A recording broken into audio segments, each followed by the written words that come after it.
Bonjour, bonsoir, bienvenue à la 87e édition du podcast de Lucide. Ici Guillaume de André avec moi comme d'habitude. Et 26 amis, et Mundi Joseph. What's up? Yo! Ça va bien les boys? Yes! Passez une bonne fin de semaine. Oui, chill. La chaleur est rentrée. Yes. Moi puis Mundi, on est allé voir Guardians of the Galaxy. Yep. On en reparlera prochainement dans un spoiler talk, mais on a quand même bien apprécié. Moi, j'ai adoré. C'est ça, dans les spoilers, c'est ça exactement. Oh, ouais. Je pense que c'était bien. Mais les gars, spoilez-moi pas. Non, on spoilera pas. Non, c'est vraiment juste... juste... aucun plaisir à faire ça. C'est juste ça fait du bien de voir vraiment un très bon film de La grande question, MCU. est-ce que DC sont bien guéris avec James Gunn? Super bien. James Gunn, c'est un... C'est sûr, c'est pas James Gunn qui va faire tous les films, mais non, c'est clair. avec sa direction, avec sa direction de sa vision. C'est un bon storyteller. Il sait comment raconter ses histoires. J'ai hâte de voir le Superman. Avec exactement. Honnêtement, c'est un des points qui est ressorti à la fin de Guardian. J'ai hâte de voir son Superman. J'ai hâte de voir son Superman parce qu'il est vraiment... C'est un très bon raconteur d'histoire. Ouais, exactement. Il sait comment faire une histoire bien équilibrée, tu sais, avec... Yeah. Tu sais, c'est drôle, c'est triste. Mais il a dit que ça serait pas comique, là, le Superman. Non, ça va être différent. Il a dit que ce serait différent ça serait de ses Guardians, ça serait un autre ton, là. Squad. Puis il n'y a pas le choix, c'est ça. Mais je pense que ça va quand même être... Il y a une bonne compréhension des personnages qu'il utilise. Moi, je pense que c'est ça, je pense que c'est ça sa force, le fait qu'il comprend. Il comprend bien les personnages. Il comprend. Puis tu le vois à la fin de Guardians, ce qu'il fait avec eux, je fais comme, that makes fucking sense. Ouais, c'est vraiment nice. Anyway. C'est un bon film. Ouais. C'est bon pour Marvel. Ils vont faire de l'argent. Ce film-là devrait faire à peu près 600 000, 6 millions, 6 ou 7 millions à peu près. 600 ou 700 millions. 600 ou 700 millions, tu veux dire? C'est ça, excusez-moi. Mais ouais.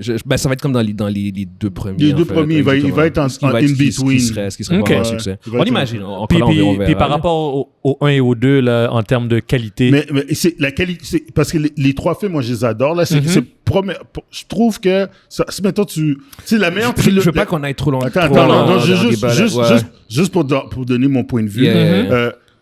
La meilleure série des films de Marvel, pour moi, c'est les Avengers. Après, c'est les Guardians. OK. Après, c'est Captain America. OK. Tu vois, et puis les trois films de Guardians sont super bons. Pour moi, le meilleur, c'est le premier. Le troisième vient en deuxième. Puis le deuxième vient en... Oh, nice. OK. Nice. Good. Alright, sur ce, on va quand même embarquer sur notre topic de la semaine. On en a quand même une coupe. Donc, un quand même qui est assez gros, c'est le WGA, le Writer Guild of America, qui sont rentrés en grève. Ouais. Ça, c'est en fait la grève. C'est une grève de scénaristes pour rendre ça vraiment le plus simple possible. C'est déjà arrivé en 2015. C'est ça. 2008. Ça fait 15 ans, en fait. 15 ans, c'est ça la dernière fois. C'est exactement ce que je voulais dire. Je voulais dire avant que Mondi le dise. Juste nous rappeler, c'est quand la dernière fois c'est arrivé. Écoutez, j'ai comme plusieurs points. Fait que là-dessus, je vais vraiment comme plus expliquer all in, puis après ça, vous allez embarquer. Vas-y. En fait, c'est ça comme la première, mais la dernière grève a eu lieu il y a 15 ans de ça. En 2008, ça a duré 100 jours. Puis c'est ça. Puis là, maintenant, je ne vais pas entrer dans les détails du pourquoi, mais ça s'est réglé après 100 jours au bout du compte. Et puis là, maintenant, depuis quelques jours, ils ont commencé une nouvelle grève qui va probablement, qui en théorie pourrait affecter jusqu'à 600 productions, genre comme téléséries et films inclus. Tous les late night shows, genre comme Jimmy Fallon, Jimmy Kimmel, Seth Meyers, SNL sont normalement cancellés, il n'y a plus rien qui joue, c'est juste des reruns. C'est des reruns, ouais. Ils ont besoin eux autres quotidiennement. Là. Ouais, quotidiennement, ils travaillent sur le show. Au niveau des demandes des scénaristes, en fait, ce qu'ils veulent, c'est qu'il y ait pour les téléséries, c'est qu'il y ait un minimum de 6 à 12 writing staff toujours inclus, genre peu importe la série. Puis les studios n'ont pas donné de counter-proposal à ça. Ils veulent pas qu'il y ait un minimum requis de scénaristes. Donc, parce que quand tu as un TV show, t'as toujours, ou en général, t'as souvent un writing room de plusieurs scénaristes pour comme écrire puis oversee la production de scénarios. Eux autres, la demande du WGA, c'est qu'il y ait un minimum de 6. Entre 6 à 12 scénaristes sur un projet, dépendamment de l'ampleur du projet. Les studios n'ont pas donné proposition contre ça. Ils sont contre l'idée qu'il y ait un minimum requis. Ouais. Parce qu'en fait, ce qui se passe maintenant, c'est que les plateformes de streaming, ils utilisent ce qu'ils appellent des mini-rooms. En général, quand une télésérie produit ou entre en développement pour une nouvelle série, ils font un pre-production avec un writing room Puis comment dire, il développe pour, on va dire, 6, 12 épisodes, whatever. Puis, mais c'est avec un writing room complet. Genre, c'est quand il y a eu la série ou l'épisode de Game of Thrones, ils avaient voulu faire un nouveau prequel TV show de Game of Thrones qui avait été cancellé au bout du compte. Mais ça avait demandé un writing staff. Ils avaient même réalisé un pilote, ils avaient casté le monde puis tout, genre, parce que genre, là maintenant ce que les plateformes de streaming font, ils font des mini rooms, genre avec, à la place d'avoir un vrai writing staff, ils vont avoir 2-3 personnes avec le showrunner puis tout, genre, puis ils font des tests de ce qui fonctionne, puis blablabla, sans avoir à s'investir à 100%. C'est juste que dans ces mini-rooms-là, les gens sont payés moins, puis il y a beaucoup moins c'est beaucoup plus précaire, tout ce que je veux dire. Genre, c'est pas, vu que c'est pas officiel, c'est comme pas nécessairement sous la table, mais c'est pas avec les vrais wages, c'est pas avec les vraies conditions de travail que si tu avais un vrai writing staff room. Fait que les autres, ils veulent que les mini-rooms, que les plateformes de streaming ont commencé à faire, que ça disparaisse, qu'on revienne à un truc standard, genre comme vous faites une télésérie, c'est un minimum de 6 scénaristes d'inclus au bout du compte. Ça va augmenter les coûts. Ils veulent qu'il y ait un nombre garanti de semaines d'emploiement sur les projets qui va de 10 semaines à 52 semaines. Fait qu'ils veulent une garantie d'emploi, en fait. Parce qu'au bout du compte, c'est comme des freelancers, ils n'ont pas de garantie d'emploi. Fait qu'ils veulent cette stabilité-là qu'on embarque sur une série qui est au minimum une sécurité de travail pour 10 semaines. Ou jusqu'à 52 au bout du compte. Il y a aussi un des plus gros points aussi, c'est au niveau des residuals. Les residuals, comment ça fonctionne, c'est que une fois qu'une série est produite puis qu'elle est diffusée à la télévision, pour prendre le concept de la télévision, en fait, c'est que tu as les pauses publicitaires, puis avec les pauses publicitaires, tu as des revenus. Puis les residuals, en fait, c'est les revenus que les chaînes de network ils reçoivent. Puis ça, c'est distribué aux producteurs, aux scénaristes, aux acteurs, exactement. Sauf que le problème qu'il y a, c'est que sur les plateformes de streaming, tes residuals, souvent, tu n'as pas de ads. Non, c'est ça. Puis souvent, en fait, comment les residuals fonctionnent, c'est que ça fonctionne sur les re-air. Fait que c'est comme le nombre de fois que ton épisode, je veux dire que j'ai écrit un scénario, puis l'épisode a joué genre comme 5 fois en 2 ans, ben j'ai des residuals à chaque fois que l'épisode joue. C'est ce que je veux dire. Mais là, par contre, quand c'est sur une plateforme de streaming, les gens l'écoutent quand ils veulent, puis il n'y a pas de principe de re-air. Fait que ton residual en tant que scénariste, il est inexistant. Ils veulent créer comme un nouveau système, là. C'est parce que les plateformes de streaming créent un problème, parce qu'en fait, ce qu'ils expliquent, genre, c'est comme, tu sais, normalement, ce qui peut leur donner des genres. Il y a quelqu'un qui a donné un exemple, genre que pour une télésérie à haut budget, il pouvait faire un residual, ça c'est un scénariste, il pouvait faire un residual de $20,000, mais sur une plateforme de streaming, ça tombait à $20. Puis là, c'est comme more or less. Ce que je veux dire, c'est juste pour expliquer à quel point. $20. Juste pour expliquer à quel point. Non, c'est ça, parce qu'il n'y a pas de standard établi sur les plateformes de streaming. Fait qu'au bout du compte, alors que sur la télévision, c'est très réglementé avec les pauses publicitaires, puis le nombre de fois que c'est joué, puis tout, alors que sur les plateformes de streaming, c'est inexistant. Fait que pour le même travail, tu n'as plus du tout la même sécurité d'emploi, ni le même revenu au bout du compte, c'est ce que je veux dire. Tout est à créer sur les streamings. Exactement, tu sais. Fait que là, au bout du compte, puis il parle aussi, c'est vrai, du fait que leur paye, leur weekly writer pay, ça a déclin au cours de la dernière décennie de 4%.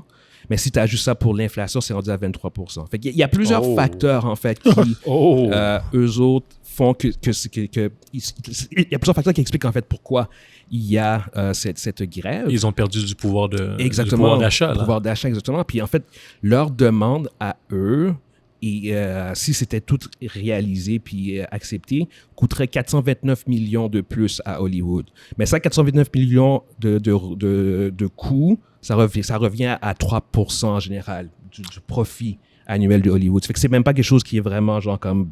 c'est marginal. C'est extrêmement marginal. C'est marginal, puis c'est même pas... C'est pas exagéré. C'est pas exagéré, ça. Ce que les studios, eux autres, proposent coûte 86 millions. Fait qu'il y a comme 350 millions d'écart. D'où le pourquoi, en fait, il y a une grève maintenant, parce que l'écart est juste beaucoup trop gros. Ils n'ont même pas fait la moitié de ce que les autres ont demandé. Est-ce que c'est une grève ou un lockout? Non. C'est une grève. C'est une grève. Puis là, bon, évidemment, ce que ça veut dire, comme je dis, c'est qu'on risque d'avoir jusqu'à 600 productions qui vont entrer en stoppage. Blade, entre autres, officiellement a été arrêté. Ils peuvent canceller ce show-là. Non, dis pas ça. Blade qui devait entrer en production, en tournage à la fin du mois. Ils avaient même justement embauché un nouveau scénariste. On en a parlé la semaine passée. Le nouveau scénariste ne peut plus travailler. Fait que, mais tu te rends compte, le gars, il vient de rentrer en job et il dit « Ah non, ciao, je suis en grève. » Non, c'est exactement ça. Stranger Things est rentré en shutdown. Ouais. Ils ont arrêté la production parce que justement, ils étaient encore en phase d'écriture. Fait qu'ils ne peuvent plus rien faire. Fait que ça va probablement être repoussé. Tu as aussi Ring of Power, en fait, eux autres, ce qui s'est passé, c'est que Ring of Power, ils ont vu venir la grève, fait qu'ils ont push through le writing, puis en fait, là maintenant, ils vont continuer la production, parce qu'en fait, les deux showrunners sont aussi des scénaristes. Fait que là, en fait, ils ont perdu leurs deux showrunners. Il leur reste 19 jours de tournage, par contre. Mais ils vont continuer à produire, à tourner les 19 derniers jours de tournage sans leur showrunner, puis sans leur scénariste. Ben oui, ils peuvent le faire. C'est juste que tu vas faire ça sans tes leaders, genre. Tu vas faire ça sans faire de correction. Exactement. S'il y a de la correction à faire au niveau de la scénarisation, mais ça va être genre d'autres personnes qui sont pas nécessairement aussi qualifiées. Qui sont pas qualifiées. Okay. Exactement. Par contre, il reste juste 19 jours de tournage. Ils sont pour de vrai à la fin de leur tournage. Parce qu'une série comme Lord of the Rings, ça prend à peu près genre comme probablement 6 mois de tournage. Fait que 19 jours, c'est comme c'est ton dernier mile, genre. Ce que je voulais dire par est-ce qu'ils sont capables de faire ça, je voulais dire, est-ce que c'est pas aussi des briseurs de grève, là? C'est pas quoi? Ils ont le droit de faire ça? En fait, en 2008, c'est ça qui s'était passé. C'est qu'il y avait eu la grève en 2008, puis t'avais eu des producteurs puis des réalisateurs qui avaient commencé à écrire des scénarios. Parce qu'en fait, il y avait eu Heroes. Ils avaient commencé la production de l'écriture de Heroes, puis finalement, la grève avait débuté en plein milieu de l'écriture de Heroes. Puis on l'a senti. Puis c'est les producteurs puis réalisateurs qui ont embarqué sur l'écriture, puis ils ont coupé ça à 12 épisodes à la place de 24 épisodes, puis c'était tout simplement atroce. C'était horrible. Lost aussi a subi la même médecine. Ouais. Fait que non, c'est ça. Fait que mais pour venir à Ring of Power, au bout du compte, eux autres, ils leur restent un jour de tournage, mais ils vont les faire sans leur showrunner. Ce qui pour de vrai, ce qui n'est pas une bonne chose. C'est ça. Ça peut affecter le produit. Oui, exactement, c'est ça. C'est juste qu'en même temps, bon, ils sont quand même à la fin de leur production. C'est juste que tu veux jamais avoir à faire ça. 19 jours, d'après toi, ça représente quoi? 50% ou ça représente plus 20%, 10%? Non. Je viens de te dire, ça dure 6 mois. 6 mois de tournage. 20 jours, c'est même pas un mois. C'est même pas un mois. C'est même pas un sixième. Ça va affecter probablement juste un épisode. Un épisode, ok. C'est bon.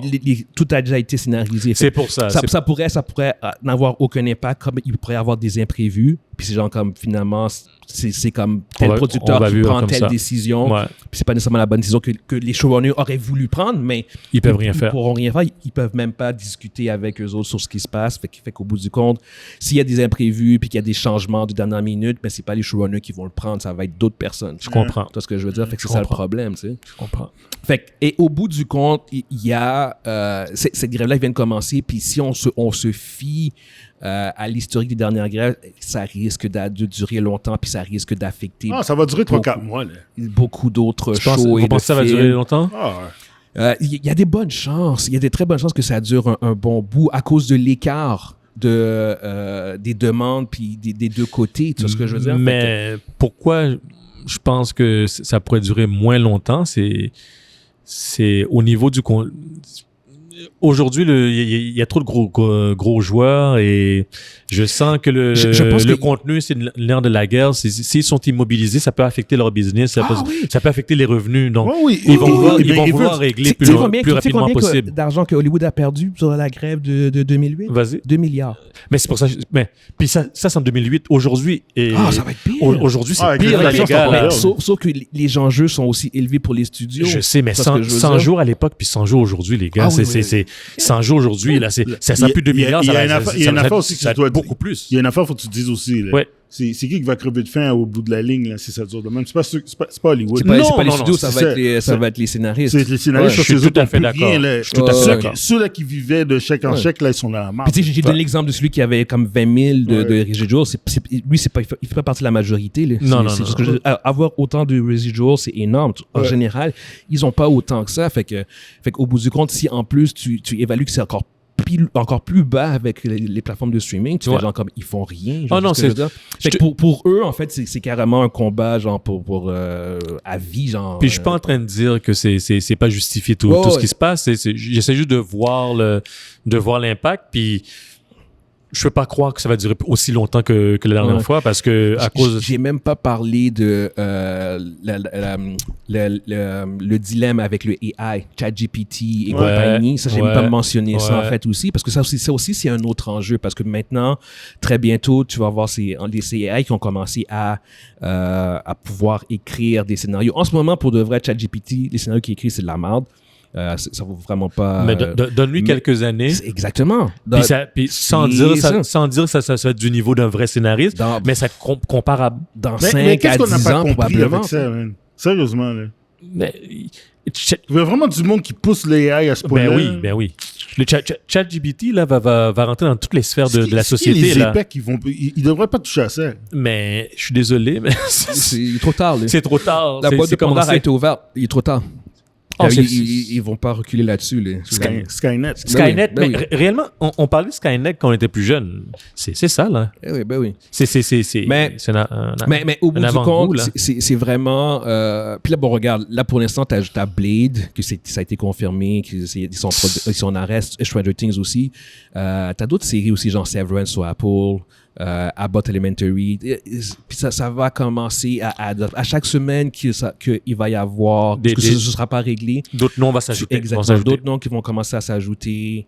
Fait que oui, comme tu dis, en même temps, Evan, c'est sûr que les studios ont maintenant tellement besoin de contenu que sous ce point-là, tu as raison que c'est comme... Comment est-ce qu'ils pourraient te faire 100 jours sans... Parce que rappelez-vous, à l'époque, là, c'était beaucoup plus des talk... Sans dire c'est seulement des talk shows, c'est beaucoup plus la télévision généraliste, les talk shows et le cinéma. Mais aujourd'hui, il y a le streaming, guys. Puis le streaming, c'est le contenu. Exact. Tu peux pas immobiliser littéralement un streaming. Ça fait aucun sens. Ils vont perdre tellement d'abonnés utilement. Là, ils peuvent pas se permettre. Qu'est-ce que tu veux faire? Ils vont devoir régler. C'est sûr. C'est ce que je te dis. Ils vont arriver à une entente. Oui. Ça va durer une centaine de jours, cette affaire-là. Je ne veux pas croire 100. Moi, je ne veux pas croire 100 jours. Ils vont faire les gros bras, mais je pense qu'ils vont céder sur un certain point. Ça va. Écoute, honnêtement, Evan, c'est juste l'ampleur de l'écart. Non, c'est ça le problème. C'est trop gros comme écart pour que ça se règle demain matin. Tu vois ce que je veux dire? Je pense qu'ils vont devoir... Je pense que tu sous-estimes le greed d'Hollywood. Ça vaut juste 3%, hein? 3% de leur profit annuel en moyenne, parce que ça change à chaque année là, pour de vrai le produit, mais ça vaut ça plus ou moins. Tu sais. Qu'est-ce qu'ils vont donner? Ça vaut 3%, mais qu'est-ce qu'ils vont perdre vaudra pas ce 3% de 3%. Ça va ils vont les faire souffrir, Evan. Ils vont dire, vous voulez faire la grève? OK. Ouais. Ils vont espérer qu'ils vont craquer avant ou qu'ils vont mettre de l'eau sur leur vin. On sait que c'est quoi c'est un jeu de force là, qui va craquer en premier, c'est qui va lâcher en premier. Si l'industrie, par exemple, dit OK, on cède. Mais la prochaine fois non. Tu comprends là? Puis je te l'accorde. Ils peuvent pas montrer qu'ils vont céder tout de suite. Mais ils savent déjà qu'est-ce qu'ils veulent donner. Ils savent déjà où est-ce qu'ils veulent aller. Ils veulent juste voir combien de temps ils vont t'offrir. Tu sais très bien aussi qu'ils vont aller prendre de l'argent. Oui, c'est dans nos poches. Ouais. Mais ils vont ton Netflix à 20,99$, il va être à 23. Netflix augmente, je cancelle. Hein. Mais non, mais ça va arriver. Je cancelle. Mais Guillaume, je suis à la limite là. Guillaume, je suis à la limite. Guillaume, ils vont tout. C'est pas si. Quand ils vont augmenter, non, parce que toutes les strings vont augmenter. Ce qu'ils ont fait, c'est que t'as raison. Je vais même pas argumenter là-dessus. Argumente pas sur ça. Tu le sais. Ce qu'ils ont fait qui était comme Ils vont aller chercher leurs 3%. Non, ils ont fait C'est vrai? leur forfait, genre avec les ads. Oui. C'est ce que je veux dire. Puis ça, c'est un moyen pour pas augmenter vraiment les prix. Genre Oui. Netflix, ils ont maintenant leur forfait avec les ads. Fait que ça les a empêchés de vraiment augmenter officiellement les prix. Fait que je pense que idéalement, c'est ce qu'ils devraient faire. Parce qu'en même temps, avec les ads, tu peux plus facilement... Tu as augmenté les ads, ça veut dire? Tu as augmenté le nombre de ads? Ben, moi, j'ai un forfait sans ads, fait que je m'en fous, genre. Non, mais côté ads, tu augmenterais le nombre de ads? C'est pas tous les streamings qui ont ça, c'est ce que je veux dire. Mais ce que je veux dire, t'es CEO, tu vas aller demander à tes actionnaires puis dire à tes actionnaires, je vais devoir vous donner 3% de moins en redevance. Ouais, non, ils vont te regarder, ils vont dire... Ils vont passer la... Ils vont passer la... Ils vont dire, t'es fou? Va faire tes devoirs, puis va faire tes devoirs, va chercher les glands. Puis va chercher le 3% que tu leur as donné, là. Va mettre tes gants, là, puis mettre de la vaseline, puis va aller chercher ça dans les customers. Les customers, that's it. Va les mousser, là, va les frotter leur prostate, là. Puis réellement, c'est ça, c'est comme dans la société, quand ils vont nous chercher quelque chose dans les poches au gouvernement, il y a des taxes de l'autre côté, il y a des taxes, là. Va traire le lait des clients, man. Fuck off, là. Mais non, mais c'est ça, là. Il n'y a pas de mur pour nous autres, là. Nous autres, c'est plus... C'est plus des rêles, là. Donc, guys, ultimement, là, moi, personnellement, je pense que ça ne durera pas 100 jours, mais on va payer. Mais comme Mondi dit, on va payer. C'est nous autres, on va payer. On va payer. Mais faut aussi comprendre que c'est réellement... avec l'aspect des residuals, genre comme sur le plateforme de streaming, c'est un changement de comment la business opère. Fait que c'est pour ça que je te dirais que Evans, pour vrai, ça va durer, ça va pas nécessairement durer 100 jours, mais je vois pas ça durer genre comme moins que un mois. C'est ce que je veux dire. Non, mais 100 jours, là, c'est presque 4 mois, là, Guillaume. Je peux pas concevoir qu'on va passer tout l'été. Non, attention. Non, tout. Mais le printemps, l'été, puis on va passer en automne à la fin de l'année? Events. Tout ce qui va sortir cette année a déjà été écrit. Je suis d'accord. Ça touche tous à ce qui va sortir l'année prochaine. Fait que Guillaume, on va absolument rien voir cet été. Guillaume, je suis d'accord avec toi. Excuse-moi. Moi, ce que je veux dire... je peux pas concevoir que l'industrie va impacter son avenir là, ce qui va se passer de 100 jours. Ce qui va se passer, Event, c'est que si ça dure 100 jours, l'été prochain, on va le voir. Ah, ça va être blanche? Ça va être comme la COVID. Ça va être même avant ça. Ça va être comme la COVID en 2020. Ah ouais, ça va être blanche. Ça va être blanche. Printemps, été prochain, on va le voir. Je pense que ça va être un peu avancé. Parce qu'il y a beaucoup de films qui vont devoir repousser. Si ça arrive à Disney, là, il y a des films qui vont être obligés de canceller. Là. Ouais, mais cette année, tout est correct. Jusqu'à Marvel, qui est en novembre. Mais c'est déjà fait. C'est l'année prochaine, tu vois ce que je veux dire. Puis genre comme Thunderbolt, ça n'a pas encore été fini d'écrire. Captain America, New World Order. Ça, c'est toutes des affaires qui sont pas encore finies, que ça va les affecter. T'as raison, c'est ce que je veux dire.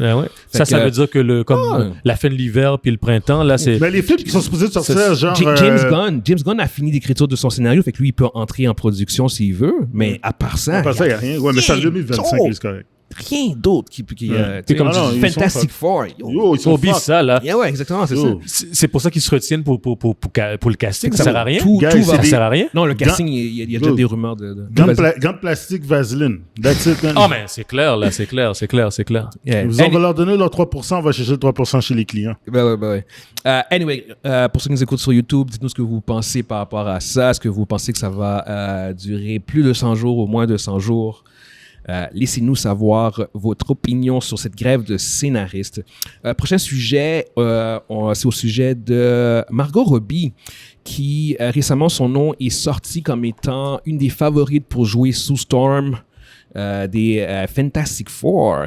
Et bon, le scoop vient d'un des mêmes scoopers qui avait dit que Adam Driver était un favori. En fait, même que Adam Driver était dans les final talks pour jouer Mr. Fantastic. Puis là, c'est un des mêmes encore, Scooper, qui disait que maintenant Margot Robbie a reçu... En fait, Margot Robbie a reçu une offre, puis c'est à elle de l'accepter ou refuser. Comme Adam Driver, en fait, aussi, au bout du compte, elle serait dans la même situation. Je pose une question. Mm-hmm. Est-ce que Harley Quinn, c'était mort dans le DCU? C'est pas clair. James Gunn, en fait... J'ai pas vu rien par rapport à ça. James Gunn a dit, lui, qu'il serait intéressé à ce qu'elle revienne. Il n'a jamais fermé la porte sur ce personnage-là. C'est ça, parce que ma compréhension, c'est...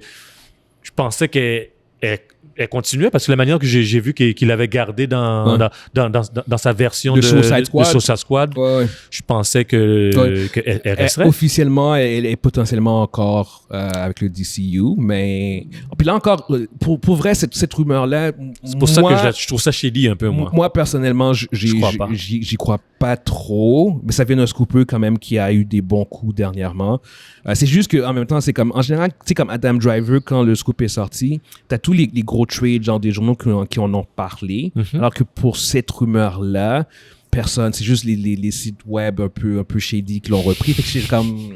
Mais c'est juste que ça a énormément circulé, puis vu que c'était un des scoopers quand même qui était connu, on en parle en ce moment, mais je préfère vraiment mettre un très gros grain de sel par rapport... je suis beaucoup moins confiant par rapport à Margot Robbie que par rapport à Driver. Que Driver, c'est legit. Puis elle, c'est...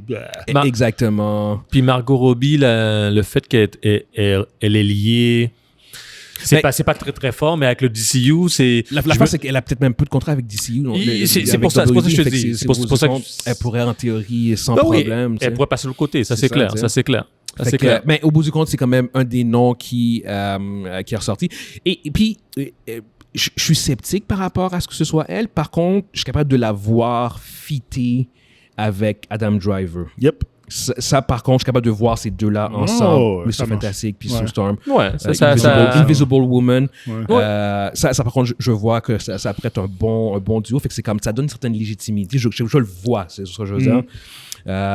Mais ouais, non, je veux savoir qu'est-ce que vous pensez overall de... Ben, si c'était vrai ou bien à moitié vrai ou quoi que ce soit, elle fit. C'est un bon cast, c'est un bon casting. Le fait qu'elle a genre les Queens maintenant, ce genre de choses-là ne change plus grand-chose. Surtout que c'est pas comme si son rôle a été très populaire. Elle était populaire, mais ses films ont toutes floppé. Dans tous les films où c'est qu'elle était là-dedans, ça a tout tanké. C'est vrai. Ça que ce soit succès critique ou T'as tout à fait raison. Succès monétaire ou bien succès critique, ça a tout floppé à quelque part. Mais son interprétation était très bonne. Elle n'a jamais été le problème. C'est une très bonne actrice. Puis en fait, c'est une des plus grandes stars féminines à Hollywood. Présentement. C'est une des leading actresses. Exactement. Fait que elle, en tant que la mère, la matriarche des Fantastic Four, je la vois dans ce rôle-là amplement. Ben, une version jeune, ça c'est vraiment comme si Adam... parce que Sue Storm n'est pas vieille. Non, excusez-moi, mais c'est quand tu dis la version jeune, je parle de la version genre comme qui n'ont pas d'enfants. C'est ce que je veux dire. Mais quand ils commencent, ils n'ont pas d'enfants. Non, c'est exactement ça. C'est au début. C'est pas la version parentale, on va dire. C'est ce que je veux dire. Mais Margot Robbie dans la trentaine. Non, mais en même temps, je parle de vibe, de ce qu'elle génère. Même Adam Driver, je le vois pas. Ouais, non, mais Adam Driver. Pas Mr. Fantastic. C'est ce que je veux dire. Rendu là, j'ai pris John Krasinski. C'est ce que je veux dire. Je comprends. Non, mais c'est vrai. Il y a ce... Tu veux dire que l'interprétation qu'on verrait de ces personnages-là serait pas les figures parentales, mais beaucoup plus la version un peu plus jeune qui rentre, qui commence. Là, tu viens de remettre le nom de John là-dedans. Je vois encore plus John avec Margot Robbie ensemble. Moi, à la base, je vois toujours John, moi. En premier, en haut, là. Moi, c'est toujours lui, là. Margot Robbie, moi, je dis pas non, mais moi, c'était pas la première. C'est pas la première en haut de la liste pour moi. Il y a d'autres noms que Margot Robbie qui sont sortis. Ah, ben oui. Tu as Mila Kunis qui était. Elle a dit non. T'as Jodie Comer que tu vois dans... c'est la fin de la... Elle joue dans... Great Guy. C'est quoi le truc? Free Guy. Elle joue aussi dans Killing Eve. Et The Duel. T'as Alison Williams qui joue dans Get Out. Dans Get Out, OK. Ouais, ça fait... En fait, c'est les trois autres noms qui sont sortis. Puis... Mais dans Get Out, c'est... Oui. Non. Oui. Des trois, je pense que Jodie Comer. Jodie Comer. Ouais. Celle de Alison Williams, Mila Kunis, non, ça. Non, définitivement pas. Non, arrête-le. Ça, ce serait vraiment une drôle d'adaptation. Ça, c'est arrête-le. Là, tu la mets déjà avec les kids, là. Il y a aussi Johnny Storm, tu as Paul Mescal. Ouais, qui va jouer justement dans Gladiator. Il joue le personnage principal. Lucius. Que tu peux voir aussi dans un de mes films préférés l'année passée, After Sun. Il a été nominé aux Oscars comme Best Actor. Ça, c'est un acteur qui est émergent, comme que conseille fortement aux gens de garder à l'œil. Ouais, parce que vous allez commencer à le voir. Surtout, en plus, si c'est vrai et qu'il est vraiment casté pour jouer Johnny Storm. C'est un très bon acteur qui était très intéressant. Mais là encore, on est vraiment... Vous avez entendu aussi l'autre commentaire qu'ils ont dit sur The Thing? Ah non. Ou ça, on n'en parlera même pas. Ça, c'est juste sur on Facebook. n'en parlera même pas. C'est un truc sur Facebook. J'ai vu cette affaire-là, puis j'ai rien vu à ce sujet-là, fait que je veux pas qu'on en parle. La réaction des partenaires, man. Oh my God. Moi, on dit, tu veux pas qu'on embarque sur ça. Tu veux pas qu'on embarque sur ça. Tu veux pas. On dit qu'on est lucide, on discute. Ouais. Pour faire une histoire courte, en fait, parce que les gens vont juste pas comprendre. En fait, c'est qu'il y a eu cette rumeur que à la place de Thing, ce serait She-Thing qui serait dans les Fantastic Four, mais ce serait voice acté par Mila Kunis. Mais la réalité est que ça circulait sur Facebook, mais j'ai vu aucun article vraiment qui parlait de ça, qui était sérieux. Fait Comment vous pensez de ces nouvelles-là? Si ça arriverait pour de vrai. Écoute, tout au long du podcast, j'ai toujours été très, très ouvert sur ce genre de choses-là. Exactement. T'es celui qui est le plus progressif. Mais il faut pas non plus exagérer. Non, mais c'est juste que je ne vois pas le pourquoi. Guillaume, en plus, ça. Guillaume trace une ligne. Non, mais Guillaume trace une ligne. Il faut t'en mettre une. Ouais, à un moment donné, il faut que tu en mettes une aussi. Je ne suis pas pour... Je suis tout à fait ouvert pour ce genre de changement-là. Mais si c'est pour être systématique tout le temps, non, par contre. Tu vois ce que je veux dire? Mais tu parles avec moi, là. Moi, mais sinon, je pense que c'est trop, ça. L'écrasante majorité... Moi, je suis d'accord pour... L'écrasante majorité des changements, généralement, ça me dérange pas, je m'en colle. Puis même de Thing, je m'en fous. C'est juste que, de un, je serais pas trop Mila Kunis, puis de deux, je cheating. Non. Exact. On veut la famille originale, là. La famille originale de Marvel. C'est ça aussi, à la base. Ce serait nice d'avoir une bonne version d'autre. À chaque interaction qu'il y a eu avec les Fantastic Four, ça a été une catastrophe. C'est ça. Mettez l'affaire comme ça devait être. Ouais, c'est ça. C'est ça, that's it. Arrêtez de réinventer les Fantastic Four. Arrêtez de réinventer ça, là. Anyway, là-dessus, écoute, il n'y a rien eu de legit là-dessus. Non. Si ça arrive, on en reparlera sérieusement, puis on pourra élaborer dessus, mais pour l'instant, c'est juste du n'importe quoi, là. Du n'importe quoi. Ouais. That's it. Prochain sujet, on a le production designer de Flash. Ça, c'est le production designer, en fait, c'est celui qui s'occupe sur le set de l'organisation du visuel, de la production, en fait, pour expliquer ça de manière le plus simple possible. Qui, lui, a mentionné, en fait, que le film de Flash était tellement bon que les gens allaient oublier les crimes de Ezra Miller. Ah, il est cave, lui. Puis, anyway, c'est avant que... Fallait pas qu'il dise ça. Mais même s'il y a un peu de vérité dans ce qu'il dit. Attends. Quelque chose que tu dois pas dire. Non, c'est ça. En fait, son point à lui, c'est que son nom, c'est Paul Osterberry, puis il mentionne, en fait, le professionnalisme de Miller. Imbécile. Puis qui dit, en fait... Attends, laisse-moi parler ça. Qui dit que Ezra a travaillé under a lot of pressure. Ça, c'est qui est normal pour un film à gros budget. En général, c'est beaucoup de pression. Puis que Ezra avait juste eu 3 jours off durant toute la production. Puis qu'il travaillait 6 jours par semaine. Et en fait, il expliquait en fait les conditions de travail qui étaient très difficiles de Ezra. Donc c'est ça explique le fait qu'il va bouger des enfants. C'est exactement ça. Ça explique absolument rien. Donc tout ce qu'il a fait, c'est grâce à cause de ça là. Exactement. Je mentionne ces points. Je suis vraiment pas d'accord avec ça non plus. Je trouve que c'est très faible. Mais attendez. Parce que nous, la semaine passée, on a parlé du fait que si le film faisait un certain montant, peut-être que les studios allaient le garder. Oui. Ce qui est intéressant avec lui, c'est que lui, en fait, il parle pas des studios, il parle de nous. Puis il dit genre comme que nous, on va tellement aimer le film que nous, on va oublier. Fait que c'est même pas une question de budget et d'argent du studio. Fait que c'est comme... Puis ma question à moi, en fait, que je vais vous poser, c'est est-ce qu'en effet, il y a un scénario où est-ce que vous pourriez oublier les crimes de Ezra Miller? Non, il n'y a aucun scénario, mais... Il y a pas... Admettons, genre, comme que Flash, c'est... Attends. Admettons que Flash, c'est pas un des meilleurs films de super-héros of all time, mais c'est le meilleur film de super-héros of all time. Mais je comprends qu'est-ce qu'il veut dire. Les maisons de production vont baser leur choix sur nous, les spectateurs, sur nous, les fans, sur notre réaction au film.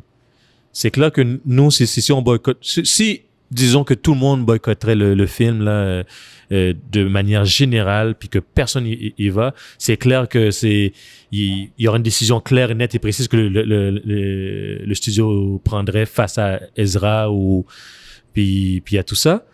Puis si, dans l'autre sens, la manière qu'on réagit au film, c'est que tout le monde vont voir le film à un point tel que le film bat tous les records de tous les temps.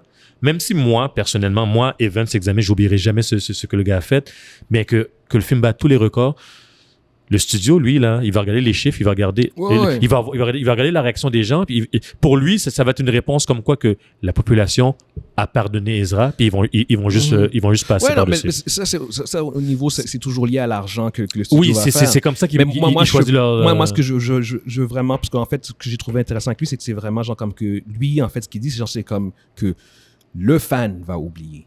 Parce que le fan qui est au courant, il va voir le film, il va faire genre, c'est tellement bon pour moi, que là, tu vas oublier qu'il moi, je n'oublierai pas. Okay? Je suis quelqu'un qui avait une certaine intégrité, là. Je veux dire, au moins un minimum, là. Puis, non, je n'oublierai pas. Juste un peu. Mais je pense que le monde n'oublieront pas parce qu'il y a déjà du monde qui veut le boycotter. Il y a déjà du monde qui sont comme, yo, je m'en calisse que le film soit bon. Les hommes qui mangent la merde. Puis, c'est du 40-60, là. C'est pas genre une petite minorité qui dit ça, là. Il y en a beaucoup qui disent ça. Ouais, c'est pour ça que je te dis. Fait que, yo, tu peux pas prendre...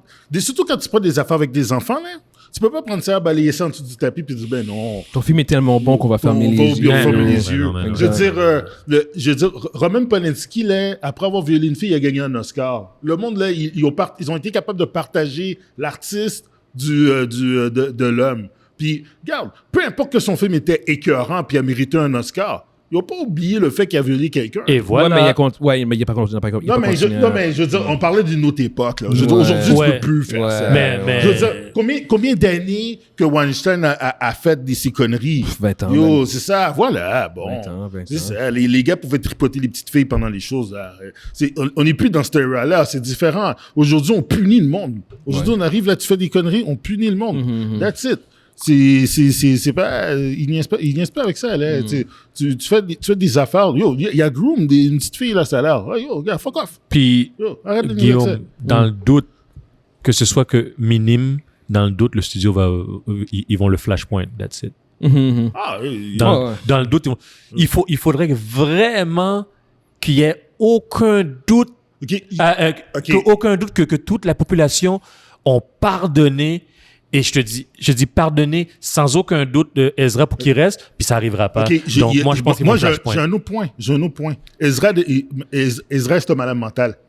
Ouais. OK? C'est quelqu'un avec une maladie mentale. Ouais. Tu t'en débarrasses.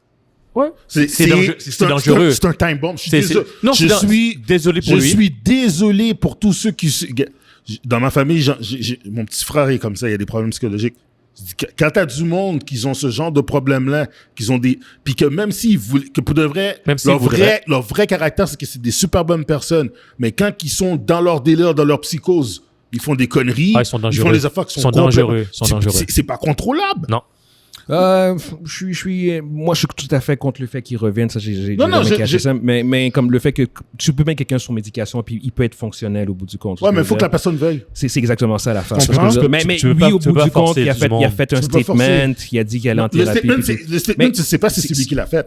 Peu importe, il y a un statement qui est sorti à son nom. Fait que là-dessus, je suis pas aussi radical de dire qu'on s'en débarrasse. Genre comme que tu peux rien faire avec. Je pense que oui, il pourrait être fonctionnel. Moi, je pense pas qu'il devrait revenir dans les films de Flash. Non. Je pense qu'il doit payer pour d'une manière ou d'une autre, là, il doit payer. Mais au bout du compte, sous médication, ce gars-là, il aurait pu être tout à fait fonctionnel et avoir aucun problème. Je pense que c'est ça le problème. Je suis pas si certain que ça. Parce que c'est un risque. C'est un facteur de risque élevé ou que tu n'as aucun contrôle là-dessus. Tu peux pas mettre une franchise de centaines de milliers de dollars, de centaines de millions de dollars sur le dos de quelqu'un qui est instable. Tu peux pas avoir ça. Ça marche pas. Mondi, je pose une question à Guillaume. Guillaume, t'as Ezra Miller. On parle plus de ces genres de crimes-là. On dit que c'est quelqu'un qui a un problème de consommation à un niveau extrême, puis il a fait des dérapes monumentales à cause de ce problème de consommation. Puis après un certain temps, il va dans une maison, une cure de désintox, il dit oh patati patata, il essaie une première fois, une deuxième fois, troisième fois. Finalement, la troisième fois, il dit oh c'est bon, j'ai compris, oui. Tu vas mettre une grosse franchise sur sa tête? Ouais, tu sais quelle franchise a fait ça? Hein? Marvel avec Robert Downey Jr. Tu peux pas. Non, laisse-moi finir. Robert Downey Jr. est tout ce que est la personne qui est justement exactement ça. Problème de consommation, problème de consommation de cocaïne, d'héroïne. Il a fait de la prison. il a été renvoyé sur des choses. Ezra Miller, n'a pas fait de la prison, mais juste pour aller sur le point. Non, c'est mon point. Il parle de mon point. Oui, mais il y en a plusieurs. C'est ça. Sur Ben Affleck, il y a des problèmes de consommation aussi. Là-dessus, si tu vois que c'est contrôlé, c'est de la même manière que pour un addict, un ancien addict. Pour un addict, c'est différent que quelqu'un avec une maladie mentale. J'ai le droit de répliquer à ça. Ouais, vas-y. Guillaume, ce que tu dis, je suis tout à fait d'accord avec toi, mais ils ont pris Robert Downey Jr.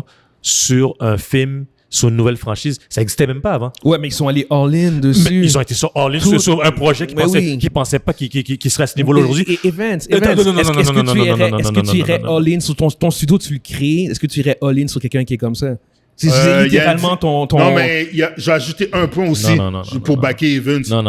Non, pas pour backer Evans, mais j'ai ajouté un point qui va encore clarifier un petit peu plus ce que Guillaume veut dire. Vas-y. Il y a une différence entre la personne qui était addict, qui s'appelait Robert Downey Jr. puis Ezra Miller. Tu sais quoi la différence? Vas-y. C'est que malgré tu peux prendre leurs deux feuilles de route, tu les mets l'un à côté de l'autre, il y en a un qui a payé le prix. Ouais. Ça, 100%. Puis Ezra Miller, il a été protégé. Puis ça, je suis 100% d'accord. Quelqu'un qui paye le prix pour, quelqu'un qui touche le fond. Puis c'est pour ça que moi, je veux pas qu'il revienne, parce qu'il n'a pas payé le prix encore. Il n'a pas payé le prix. C'est ça l'affaire. Mais moi, l'aspect mental, c'est pas le facteur qui me dérange. Parce que je me dis, genre, comme tu peux sûrement être fonctionnel, à être heureux, puis pouvoir travailler. Moi, c'est l'aspect qui n'a pas payé le prix. Il n'a pas pris le prix. C'est pour ça que moi, je veux pas qu'il revienne. Parce que Robert Downey Jr. était vraiment payé. Il a tout perdu. Il avait perdu ses rôles. Il était dans le fond. Il était en prison. Il était en prison, exactement. Ezra, il paye pour rien. C'est ça. C'est correct, on donne une petite pince dans le dos. C'est ça. Moi, c'est sur cet aspect-là que pourquoi moi, je veux pas qu'il revienne. C'est vraiment ça. La maladie mentale, ça, pour moi, c'est autre chose que je fais comme, regarde, si c'est gérable, s'il parvient à gérer, yo, go ahead, genre, tu vois ce que je veux dire. Mais pour être franc. Puis même encore là, c'est comme, si c'est gérable, tu peux le faire revenir dans le DCU. Il n'y a pas besoin d'être ta tête d'affiche. Il peut être le seul gars. Exactement. Il va courir. Non, mais tu vois ce que je veux dire? Tu fais plus de flash avec lui, mais tu peux l'utiliser. Tout ce que je veux dire. Si tu l'utilises de manière contrôlée. Un personnage de support. Hein. Puis là, en même temps, je dis ça, puis je veux pas le revoir parce qu'il n'a pas encore payé, à mon avis. Mais de manière fonctionnelle, je veux dire, sa maladie mentale n'est pas un facteur, à mon avis, là, c'est un facteur qui dérange en crise. Mais si c'est géré... S'il est toujours protégé à chaque fois, je reviens sur ma parole, vous avez raison. Si c'est géré, c'est contrôlé, oui, pourquoi pas. Puis pour l'instant, bon, regarde, c'est beaucoup plus a-t-il payé. Ouais, c'est ça, c'est vraiment ça. Ça va être à suivre parce que ça va être un gros facteur pour moi plus qu'autre chose. Ben, pour répondre moi-même, genre, il n'y a aucun scénario où j'oublie, genre, le film pourrait être mon film préféré ever que j'oublierai pas que Ezra Miller a fait ce qu'il a fait. De la même manière que, je veux dire, c'est comme, tu sais, moi, un de mes acteurs préférés à vie, c'est Kevin Spacey. Ouais. Je veux dire, Moi, c'est un de mes- Seven, c'est American un- Beauty. c'est un de Parce que je veux dire, mes Moi aussi. unusual suspects. Puis je veux dire, comme quand Kaiser j'écoute... Soze. Quand Kaiser j'écoute Soze. American Beauty, j'oublie pas maintenant ce qu'il a fait. Ouais. J'apprécie le film, je suis capable d'apprécier le film, je l'ai vu avant, ça en partie maintenant, tu sais. Oui. Mais je suis pas genre comme... J'oublie pas qu'est-ce que Kevin Spacey a fait. C'est pas genre comme... Non, on sait là, tu sais. Non, je suis d'accord avec toi. Même chose pour Joss Whedon aussi maintenant, tu sais. Je veux dire, j'oublie Ouf, pas. Joss Whedon, ça me fait mal. Ben oui, ça fait mal en crise, là. Je l'aimais en esti. Yeah. Anyway, fait que pour ceux qui nous écoutent sur YouTube, dites-nous ce que vous pensez par rapport à Ezra. Est-ce que vous voyez un scénario, ce que vous pourriez oublier et pardonner, genre juste avec la qualité d'un film, les gestes que Ezra a commis? C'est quelque Mais chose. c'est vraiment stupide d'avoir dit ça. Ben par c'est exemple. C'est Fuck, très man. stupide. c'est très short-sighted. Yo, en fait, je pense. D'ici, c'est ça qu'ils n'ont pas contre contrôle. Il faut que le boss, on l'a déjà dit dans le passé, c'est qui nos produits? C'est qui ce gars-là? Faut les mettre dehors. C'est genre, Mais qui t'a envoyé parler? Yeah. qui t'a envoyé parler, man? All right. Prochain sujet. Avant de continuer, on tient à remercier nos sponsors, dont l'Abyss, situé au 4490 Jean Talon Est. L'Abyss est en fait un resto-pub ludique qui est aussi en fait un des plus grands magasins de jeux de table au Québec. Ensuite, on tient aussi à remercier la compagnie ajocab.com, un site web spécialisé dans la conception de t-shirts, dont plusieurs t-shirts sont à notre effigie. N'hésitez pas à visiter les sites web, n'hésitez pas à rendre visite à l'Abyss et merci beaucoup à nos sponsors. On a Pedro Pascal qui a été casté pour jouer dans le prochain Gladiateur. En fait, non, c'est pas vrai, excusez-moi. Non. Pedro Pascal est en final negotiation. Ok, c'est pas officiel. C'est pas officiel, désolé. Il est en négociation finale pour rejoindre le sequel qui a déjà casté Paul Mescal, qu'on a parlé tantôt, qui va jouer le personnage principal de la suite. Tu as aussi Barry Keoghan qui a été cassé comme étant l'empereur Guetta. Barry Keoghan Ça, c'est un beau cast, hein? Ouais, Barry Keoghan, c'est en fait l'acteur qui joue Druig dans Eternals. Il joue aussi dans Banshee of Inisherin. C'est un très bon acteur. Tu as Joseph Quinn qui a émergé à cause de son rôle de Eddie dans Stranger Things, la saison 4. T'as Connie Nielsen qui revient, qui avait joué dans le premier. Puis t'as Denzel Washington aussi qui a été casté. Ouais. Puis là, bon... Denzel, il va jouer... Ouais. Il va jouer qui? Il va jouer... Sûrement je un sais gladiateur, pas. sûrement. Mais honnêtement, le cast... Je pense qu'il va plus jouer peut-être un maître. Bon. Il va jouer quelqu'un avec ok. du wisdom. Là. Ok. Mais tu sais, il y a toujours eu ce malaise, je trouve, genre, comme à l'idée de faire une suite à Gladiator, dans le sens que c'est comme je le vois pas. Je vois pas Ouais, y le a pas de suite à pourquoi. faire, Puis ça. on parle d'un film qui avait marqué fait l'histoire, ouais, exactement, qui avait fait 460 millions À l'époque. à worldwide au box-office en 2000. Genre 460 millions worldwide en 2000, c'est énorme pour le budget que le film À avait. l'époque, c'est Le énorme. film a été là. nominé pour 12 Oscars. Ils en ont gagné 5, dont Best Picture. Ouais. Tu fais une suite à ce film-là. Ouais. Tu vois ce que je veux dire? Ouais. Par contre, tu vois, s'il y a bien un phénomène ou un élément qui aide le film, c'est la le nostalgie. cast. Non, le cast. Ouais, T'sais, un bon cast va pas nécessairement faire un bon film, mais ça peut aider en tabarnak, par contre. Je pense savoir que Denzel Washington joue dans ton film. Là. Denzel Washington, Barry Keoghan. Moi, Paul Mescal, je le connais, fait que je l'aime bien. Puis ils ont un très bon cast. Ridley Scott revient pour réaliser aussi. Fait Connie Nielsen revient aussi dans son rôle. Fait que Joseph Quinn aussi, excellent. Mais qu'est-ce qu'ils ont à raconter de plus? Ça va être ça l'histoire, en fait, savoir. C'est comme ça avec Lucius, le fils de la reine. Ouais, c'est de la reine, je pense, si je me rappelle bien. Je pense ouais, anyway. Anyway, c'est le petit, là. Là, exactement. Fait que je sais pas, j'imagine qu'il va devenir un gladiateur lui aussi. En fait, il va clairement devenir un Ça veut dire gladiateur. qu'ils vont tuer sa mère. Puis Ils vont essayer de Ils vont tuer sa essayer de mère, l'effacer, lui aussi. probablement. Ils vont l'effacer. My puis- name is Lucius! Avatar of Maximus! Lucius Maximus Decimus, Tu étais mort! Non! son of Decius mother. Mais ouais, non, c'est ça. Et juste savoir, c'est quoi est-ce que vous vous situez par rapport à votre intérêt par rapport Fuck all! Fuck all, zéro. Ça m'attire même Zéro, pas. là. 0, tous les deux. Yo, arrête, là. Le film était parfait, là, comme qu'il était. Je n'avais pas de suite à faire ça. Je sais même pas si c'est... Pour que je me déplace, il faut vraiment que le trailer... Il faut que je regarde le trailer, je suis OK. Il faut que le trailer me montre quelque chose, puis je dise, ah, OK. Tu sais, Ridley Scott, il est hit and miss, hein. Il peut te faire un sale bon film. Comme le dernier bon film de Ridley, c'était, pour moi, c'est Le Martien. Ouais. Puis, après ça, les films d'Alien qu'il a fait, là... The Duel était bien. Oui, The Duel, ouais. The Duel, c'était bien. Non, mais je veux dire, à part ça... quand il est rendu dans ces films d'Alien, là, Prometheus. C'est Prometheus puis Alien Covenant, là. Ah, ouais. Non, ça, il l'a manqué, là. On l'a perdu. Oh, shit. Fait que, non, c'est ça. Personnellement, je suis. C'est comme Evans, en fait. Je pense que je vais attendre de voir le trailer. J'aime le cast, j'aime les acteurs qui sont dedans. Fait que pour moi, ça, c'est déjà quelque chose qui va. C'est déjà un plus. Un énorme plus pour moi. Mais oui, je pense que ça c'est le un trailer plus, qui mais va... c'est pas suffisant pour me faire déplacer, là, pour le moment. Si le trailer est décent, je risque probablement d'aller le voir.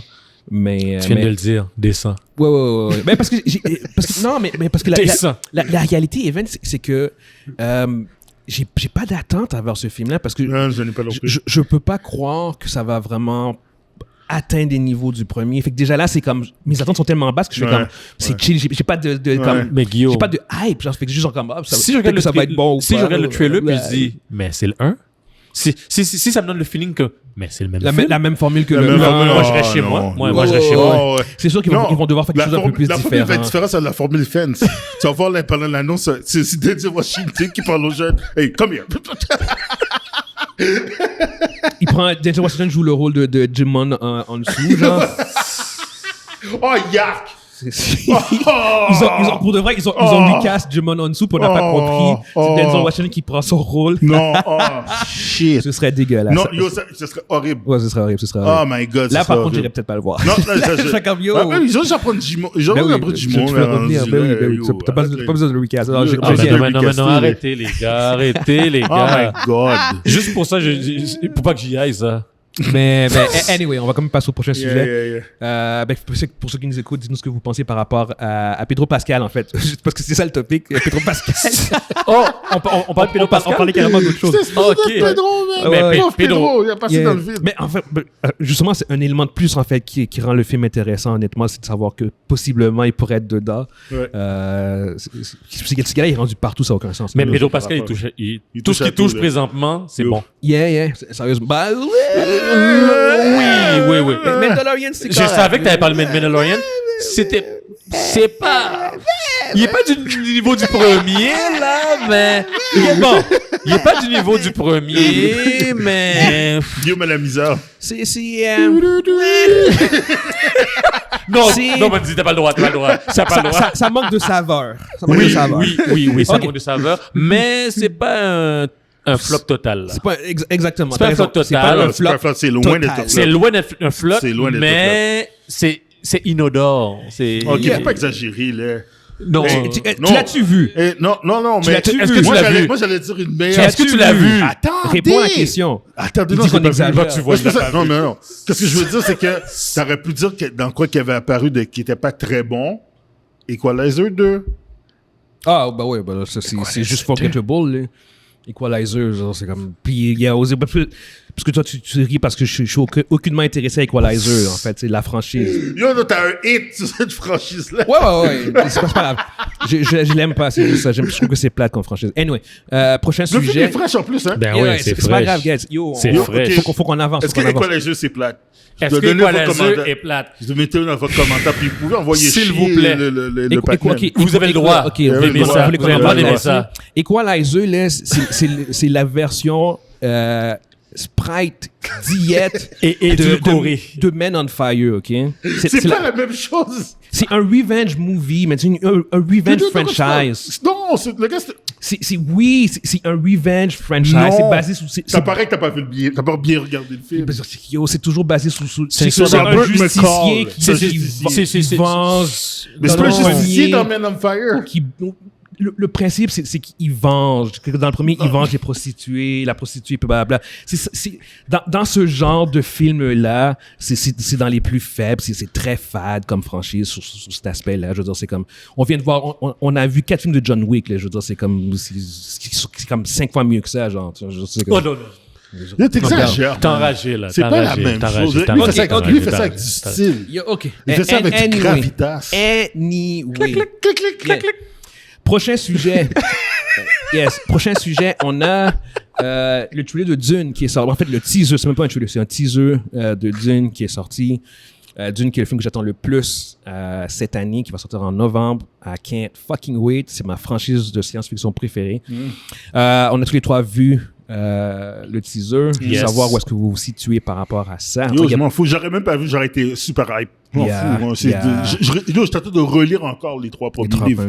J'adore le look de Austin Butler qui a été cassé pour jouer Feyd Rautha. Comment ils ont fait le Feyd Rautha, man? Fucking bald. Yo, il est juste comme... Il est blanc. Yo, c'est quoi ça, man? Blanc. C'est comme...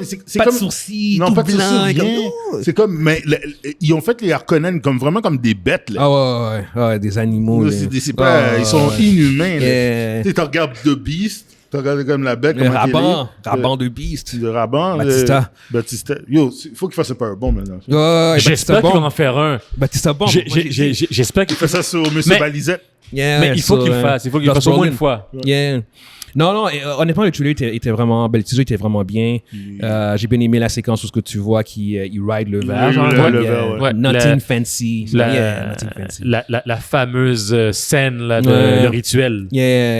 Non, le cast a l'air solide. On voit pour la première fois aussi Florence Pugh qui joue Irulan. Je pense qu'elle va avoir un très grand rôle dans le film. Moi, j'ai hâte de voir quand Christopher Walken va dire... Christopher Walken va dire « The spice must flow! » We need more spice! The spice must flow! Ça, c'est une parole, ça. Ça, c'est la parole, ça. Il faut qu'ils disent comme ça. Avec la pause. Avec la pause, là. Christopher Walken pause. Avec la pause, là. Il parle, puis il y a toujours The spice must flow! Ça, je me rappelle de ça. Là. On le voit pas. Je me rappelle. On le voit pas dans le trailer. On le voit pas dans le trailer, c'est ça. Mais j'ai hâte que le prochain. J'espère que dans le prochain trailer, ils vont le montrer un peu, là, puis avec une pause, là, puis... Le dictateur Shaddam de Fort. Le quatrième. Anyway, on va voir à quoi ça va ressembler. C'est un film qu'on va suivre de très près. Tu sais, c'est chouette, sérieusement. Vas-y. C'est que Dune devient une franchise qui vont faire des spin-offs, par exemple, sur les autres familles. J'aimerais ça les voir. Ben là, ils vont faire leur série sur le Bene Gesserit qui va sortir sur HBO Max. Ça, c'est vrai. Fait que ça, ce serait... Si la série sur HBO Max fonctionne, tu vas pouvoir voir... Tu sais, par exemple, comme la famille Ekaz, toutes les autres maisons, là, tout est Archduke. Il y a tellement d'affaires que tu peux faire. Yo, je sais, il y a tellement d'affaires. C'est un univers qui est tellement vaste qui n'a pas été exploité. Qui a été sous-exploité. C'est la ruée vers l'or de ce que tu peux faire en termes de contenu. WB, là, ils ont quelque chose de gros. Fait que si leur série... si Dune, Dune Part 2 fonctionne, puis que leur télésérie sur HBO fonctionne, ils vont commencer à faire d'autres spin-offs. Je pense qu'ils devraient finir au moins le film avec le Messie. Ouais, la trilogie. Pour finir... Parce que c'est la vraie fin. La vraie fin de l'histoire, c'est pas Dune Part 2, c'est le Messie de Dune. C'est ça, le Messie de Dune. Ben, c'est les enfants de Dune qui finissent la trilogie. Mais l'histoire de Paul, tu peux le finir. L'histoire de Paul, tu peux finir avec le Messie. Vu que c'est de la trilogie, ce serait sur Paul. Ça a du sens parce que les enfants de Dune, c'est les enfants qui prennent le leadership. C'est Leto qui prend avec donc vous autres, vous feriez un troisième film pour compléter là. Définitif. Ça complète bien. Le cercle de Paul, son histoire, c'est... Est-ce qu'ils en parlent? Est-ce que vous avez entendu qu'ils en parlaient? Denis Villeneuve est ouvert. On avait parlé. Denis Villeneuve serait prêt à le faire. Denis Villeneuve est ouvert à faire le Messie de Dune. Tu peux finir avec Dune Part 2. Ça va être une fin très concluante, très satisfaisante, mais c'est juste pas la vraie fin du personnage, qui est beaucoup plus nuancé que ça. Nuancé, tu dis? Beaucoup plus tragique. mais oui, non, c'est ça. Fait que, anyway, dans tous les cas, j'ai quand même vraiment hâte de voir ce film-là. Pas le anti-héros. Tragic Hero. C'est pas un anti-héros. Tragic. Il est pas... Yeah. quelqu'un comme moi qui a pas lu les livres, moi c'est là que moi c'est ce Paul-là que je connais. Je connais pas la suite là. Tu connais les conquérants. C'est ça. Exactement. Je connais Tu Paul connais le pas conquérant. je connais pas Alors l'après. que- là. Non. Celui qui a tué 46 milliards de personnes. Exactement. Non. Exactement. Non, je connais pas ce Tu Paul-là. connais pas Paul, le ruler of the galaxy. Tu vois, Ouais. Mais dans tous les cas, pour ceux qui nous écoutent sur YouTube, dites-nous ce que vous pensez par rapport au trailer. Pour ceux qui ont vu le teaser, ceux qui sont intéressés, laissez-nous savoir ce que vous pensez de ce teaser-là. Yes. Pour ce sujet, on a Mortal Kombat, Mortal Kombat 2. Sérieux, là? Attends, on parle de ça? Oui, on parle de ça. Tu as Karl Urban, qui est connu pour son rôle de Judge Dredd ou Billy Butcher dans The Boys, qui est en dernière négociation pour jouer le rôle de Johnny Cage dans Mortal Kombat 2. Fait que ma question à moi, guys, parce qu'il n'y a pas plus d'informations que ça, fait que ma question à moi, c'est juste savoir, est-ce que vous voyez Karl Urban, parce qu'il est en dernière négociation, là, fait que ça risque fortement d'arriver pour que ça sorte. Est-ce que vous le voyez jouer Johnny Cage? Est-ce qu'il est capable de faire la split? C'est tellement la bonne question. Honnêtement, t'as raison, hein. Faut faire sa split, man. Ouais, il va prendre un stun double. Mais oui. C'est un double for une split? Ben ouais. Ben oui. Ou bien il prend 1 an pour pouvoir faire la split. Et à son âge, ça aura plus qu'un an, là. Ça prend plus qu'un an, là. Je Il pense est même raide. pas Quand que t'es c'est- raide, là, t'es raide, là. Les gars, vous déchirez tous les ligaments là. Tu tires comme. Ils font Ils vont comme prendre dans le kickboxer, ils vont l'attacher. C'est ça que j'avais en tête. Après tu tires. Ça va déchirer. Ils vont digitiser sa face sur quelqu'un qui fait la split. Ouais, c'est ça. Puis that's it, là. Frappe Mais- l'arbre. Mais non, mais au bout du compte, est-ce que vous voyez... Qu'est-ce que t'as dit? Frappe l'arbre. OK. Est-ce que... Oh shit, yo! Ça, c'est kickboxer. Frappe l'arbre. Avec sa petite voix. Frappe l'arbre. Je cache pas la référence, mais c'est pas grave. Yo, les années 80. C'est les là. années 80. Années 80. Ça Ok. trahit notre âge. Mais ma question est, est-ce que vous le voyez jouer le personnage? Nope. Non? Moi, je vois. Moi, je C'est un file bon pas. acteur, je l'aime, là, mais yo, arrêtez-le. Moi, j'ai aucun Je peux pas- feeling. Yo, Moi, faut j'ai- que ce soit quelqu'un de swell.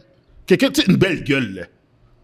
Pour jouer le Parce rôle de... qu'il doit jouer le rôle d'un Un des noms que j'ai entendu... fendant. Un gars qui est un fendant, là. Un des noms que j'ai entendu que je fais comme c'est tellement mieux, c'est Glenn Powell. Tu sais, celui qui joue dans Top Gun, qui joue Ben oui, Ant-Man. oui, Glenn Powell est parfait. Le jeune. ben oui, Le parfait, jeune. parfait. Ouais, ouais, Ben oui. Ant-Man. Ouais. Je fais comme oui. Il a l'air d'un Yeah. fendant. Ça a l'air Yeah. de rien, là. C'est- Il le est gars qui- fendant. Tu le regardes, là, puis tu dis, le swingman, Yo. il te regarde, là, puis Le- tu le Quand frappes. ils ont fait celui de 95, Oui.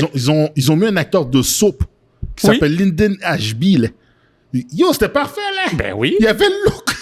Oh, tu parles de Johnny Cage, Le ouais, Johnny ouais. Cage, Yeah. c'est ça. Oui. Ben, le gars qui faisait, c'est ça, c'était un gars qui faisait des soupes à l'époque, qui Ouais. ont pris, puis il avait la gueule, puis le gars Ouais. il faisait du taekwondo. Fait que tu veux-tu faire, ah, ben, ok, je vais faire le rôle. Fait que ça a bien paru. Mais là, tu vas pas le gars qui barbe, bagaille. Le gars qui a fait Judge Dredd, man. le gars qui joue Butcher, là. Ouais, Ben c'est non, ça, mais non, non. non. Il est trop badass. En fait, il arrêtait pas dans Keno. Keno, tout le monde dit Keno, puis c'est vrai. Il Tout le monde arrêtait dit pas dans qu'il Keno. fit mieux pour jouer Keno, Non, mais non. qu'il était dans le premier déjà. Ouais, Bon, il bon était déjà temps. premier dans le premier. mais- Bon Jean. mais ouais, Je non. préfère Écoute, Keno. Ouais, Le bon Jean. point positif que je vois, c'est que c'est un bon acteur. C'est un bon acteur. C'est vraiment Il ça. pourrait peut-être arriver à Dans- nous faire. Non, Dans non. un film qui, le cast va pas nécessairement être très bon, t'as au moins un bon acteur qui a été casté. Fait que là-dessus, c'est genre comme... C'est le seul point positif. Non. Je fais la part des choses. Je suis lucide, comme tu dis. Oui, c'est un bon acteur, mais. Troll, man. mais Non, c'est- non. C'est un bon acteur, oui, mais. C'est un fait. Mais C'est un bon acteur. À la fin. Est-ce que le film va être bon? Est-ce I don't know. que ça va être bon? Est-ce qu'il fit là-dedans? On trade Fast 10 pour ce film-là. Ouais, ben non, ben là, le film va sortir comme dans 2 ans. C'est pas grave. Ben non, arrête. Là. On va attendre. Mais non, on règle l'affaire avec Fast 10, là. On règle ça cet été. Là. Ça sort Mais dans 2 Mondi- semaines. Ça sort dans 2 semaines. Non, on règle ça. Monzi. Mortal Kombat, Fast 10, c'est un méchant choix que tu nous demandes, mais je préfère, je pense, Fast 10. Ouais. avec tout le hate que j'ai sur la Avec tout Fast le and hate que Furious. j'ai sur Fast and Furious, je préfère faire Fast 10. Yeah. Mortal Kombat, Yo, il m'a Mortal Kombat, fait je voir un film que je voulais vraiment pas voir. là. there's no way que je vais aller voir ce film-là. Anyway, on va quand même aller sur le prochain topic parce que je pense qu'il n'y a pas grand-chose d'autre de pertinent à dire là-dessus à part le fait que on va voir. Ah, ça va flopper encore. That's it. On va voir. Je pense que ce sont des films qui coûtent pas cher à faire. Fait que je pense que les autres, ils vont trouver un moyen de bien budgéter ça pour faire leur petit cob. À la fin, s'ils sont dans le vert, c'est bon. Ouais. S'ils sont dans le vert. Écoute, si Carl Urban, c'est ta star la plus payante, la plus chère, t'es correct. T'es bon. Honnêtement, je veux dire, c'est comme tu budgètes bien ton affaire. Puis si tu gères serré ton budget, là, si tu coupes dans les effets spéciaux un peu. Ils ont vu que ça avait du loose pour Je viens de me rappeler le film que l'acteur principal, c'est un personnage qui n'existait pas. Oh, mon Dieu. Yeah, OK. Oh, fait que, anyway. Mon Fait que Dieu. là-dessus... Pourquoi? Il se bat avec des Tom Fa. Pourquoi? Avec 2 bras, là. Puis tu vas aller voir ça à la place de Fast and Furious. C'est ça, t'es fou, toi. T'es fou. T'es fou. C'est drôle, toi. Alright, pour ceux qui nous écoutent sur YouTube, dites-nous ce que vous pensez par rapport à Carl Urban. Est-ce que vous pensez que c'est un bon On était allé au cinéma cast pour voir ça? pour Johnny Cage? Oui. Non, c'était sur Je l'ai vu où? HBO, c'était à l'époque qui... HBO.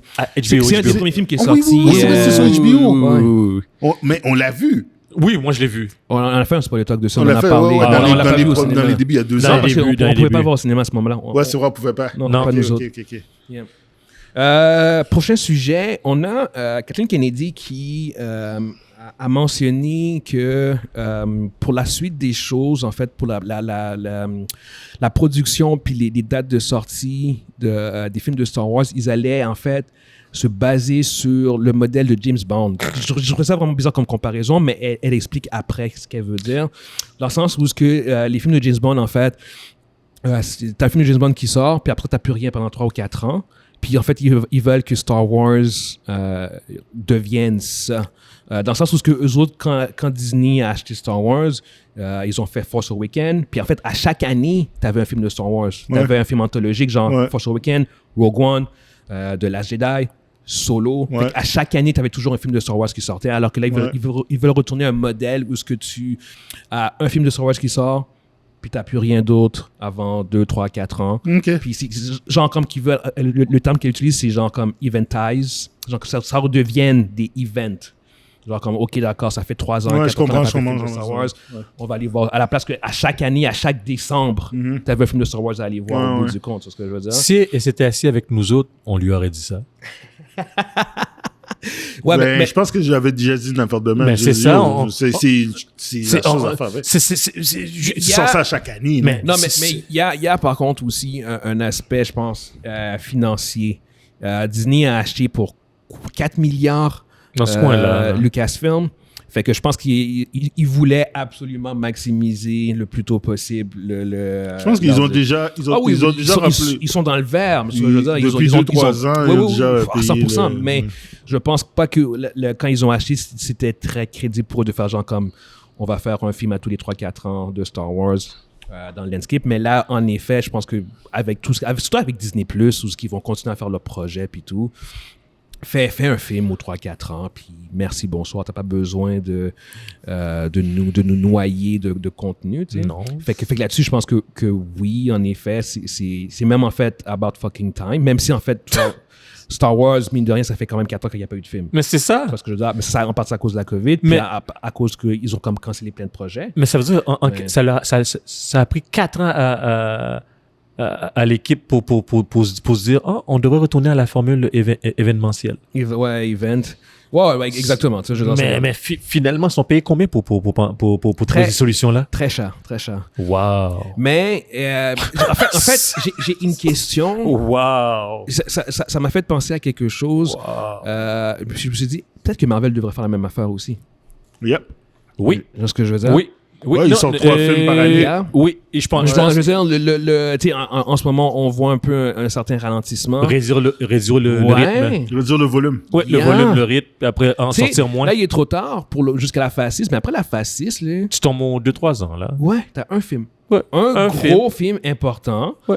À tous les 2-3 ans, puis le reste, tu patches avec tes séries, genre comme avec 1 ou 2 grosses séries. Non, ils n'ont pas eu beaucoup de succès avec leurs séries. Là. Non, mais ce que je veux dire, c'est genre comme tu vas avoir tes séries contenues, puis tu vas avoir comme 1 ou 2 grosses séries qui va comme linker à ton film, à ton gros film. Puis t'as un gros film aux 3 ans. Exactement, tu sais. Puis... Parce que autant que ça, c'est valide pour Star Wars, que je pense que c'est rendu valide pour Marvel aussi. Ils sont rendus à ça parce que c'est genre comme...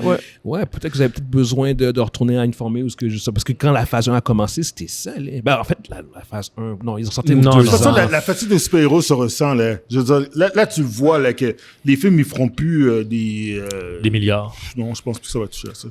Ça va dépendre du film. Si ça s'appelle pas Spider-Man, ça. Celui qui a le potentiel, c'est ça. C'est Spider-Man qui peut retourner dans ces chiffres-là. Sinon, oublie ça. Fait que, qu'est-ce que vous pensez de ça? C'est logique, c'est logique. C'est la chose à faire. Là. Faut je comprends qu'ils veulent faire du contenu, puis qu'ils veulent faire mais qu'ils fassent des films aux 2 ans ou 3 ans. C'est 2 ans minimum. Puis on veut des bons films. Dans le sens... mais donc, c'est facile à dire. C'est facile à dire. Mais ce que je veux dire, c'est... Je pense pas qu'ils s'assoient à table et qu'ils vont dire comme... Yo, let's make the shittiest film ever. Non. La dernière trilogie, là, dans la trilogie de Star Wars, là... Ils se sont pas assis et disent on va faire de la merde. Ils se sont pas dit genre comme... Rian Johnson, quand il a fait de la Jedi, il a pas fait genre comme je vais vous faire chier, je vais faire de la merde. Non, il a fait le film qu'il pensait qu'il serait un bon film. Il s'est fucking trompé pour beaucoup de monde, pas pour moi.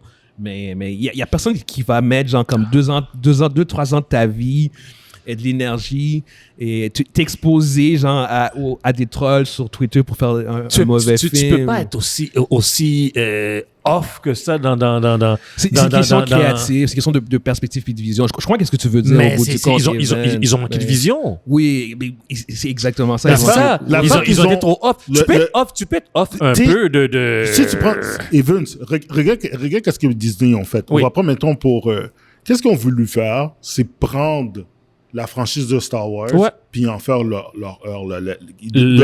puis en faire la leur. C'est tout simplement ça, parce que Ray remplace Luke Skywalker. Je comprends ça. Ils se sont dit, écoutez, on préfère qu'est-ce qui se passe dans les livres, mais ça marche pas, les acteurs sont rendus trop vieux. Puis, regarde, Carrie Fisher, de toute façon, elle est même décédée pendant la production du 2e film. Fait que t'es comme...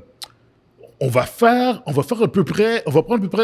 créer d'autres personnages qui vont prendre la place des anciens, puis le flambeau va être passé dans le film, puis on va continuer qu'est-ce que ces anciens-là, ils vont continuer la suite, comme à la place que ce soit Luke qui fait le temple, ben ça va être Ray ou peu importe. Puis toi, dit de même, ça a du sens, mais l'exécution était mauvaise. L'exécution était mauvaise. C'est ce que je veux dire. Voilà. C'est ça, mais c'est pas genre comme, OK, on veut faire une franchise qui va passer le flambeau.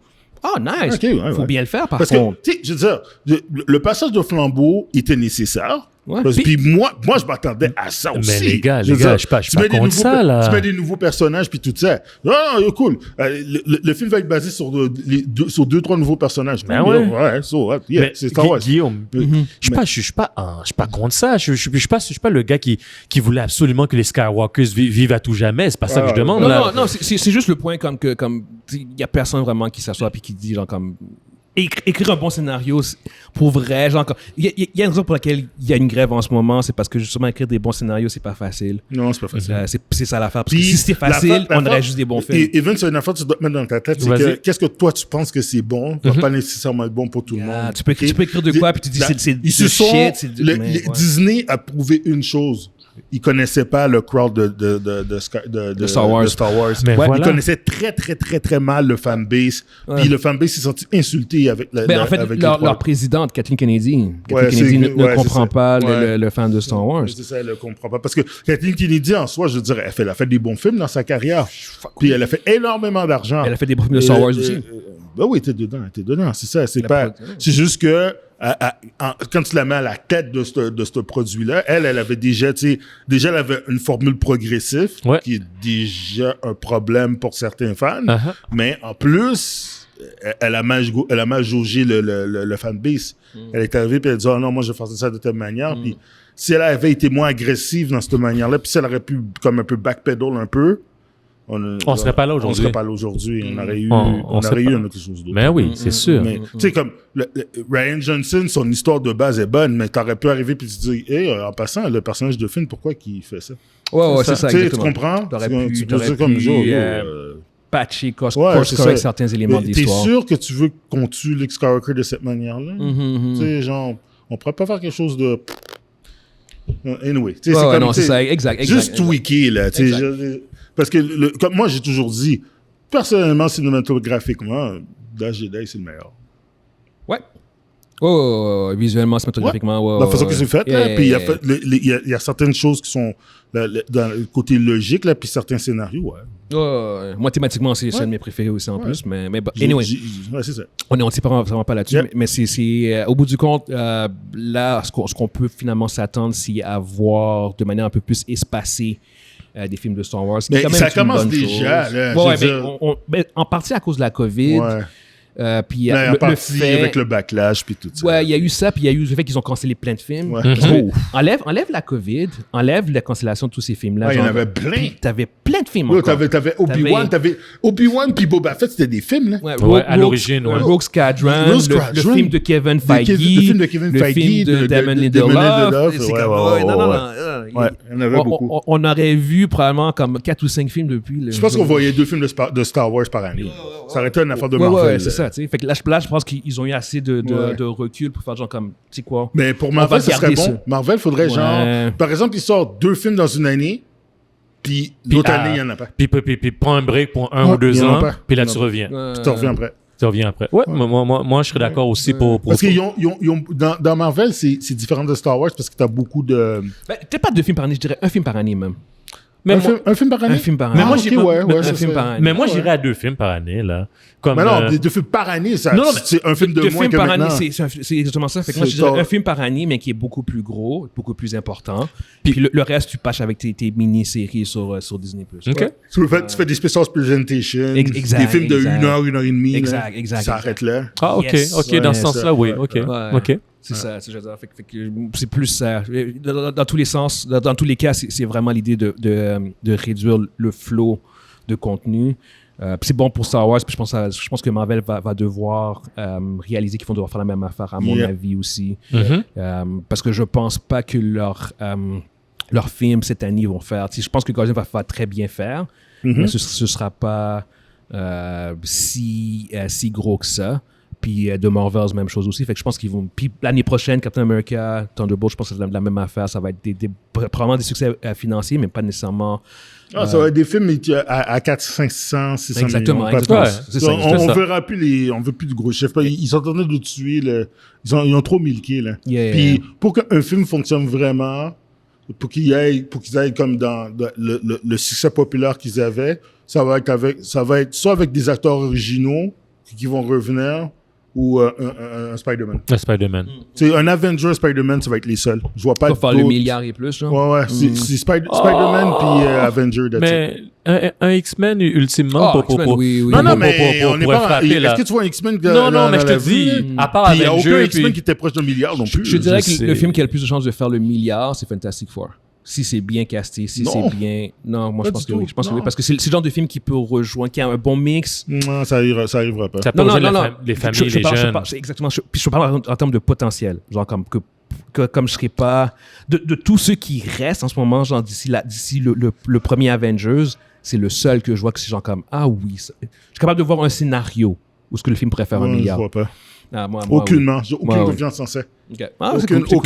Aucune confiance au star power de Fantastic Four. Zéro.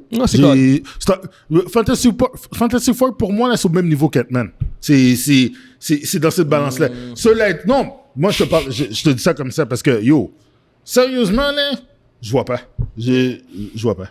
Anyway, c'est vraiment pas le topic. On va quand même conclure pour cette semaine. Fait qu'on espère que vous avez été divertis. N'hésitez pas non plus à rejoindre notre groupe Facebook, les Lucides MGE Podcast. Si vous avez aimé la vidéo, likez, commentez, abonnez-vous. Ça fait une grosse différence partagez pour l'algorithme. Fait que sur ce, on se voit une prochaine fois. On espère que vous avez été divertis. Ciao. Ciao. Ciao.